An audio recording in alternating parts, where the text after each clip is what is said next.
tardes.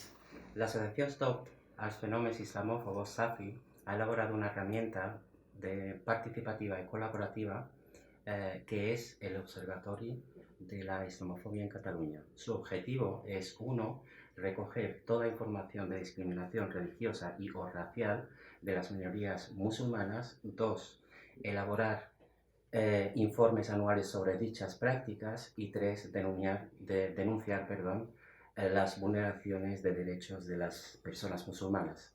Desde aquí hacemos un llamamiento de colaboración y os invitamos a dar visualización a estas discriminaciones en todas sus formas, llamándonos o bien por teléfono o bien por correo electrónico.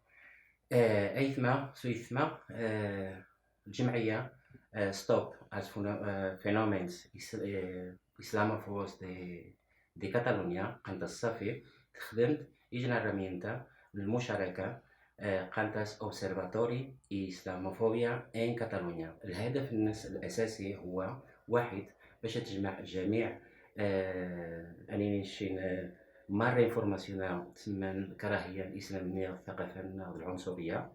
وثانيا باش تقيش دراسة سنويا مرة تمسرين نيتو كاعن. ثلاثة باش أنا في ميزغان دعا العنصرية كي نغطي كنتي مسرشتا نتحها بزايهم باش أكي نتشاركم ديال المشروع إما نغطي غمزي التليفون نغزي البريد إلكترونيكو. شكرا والسلام عليكم.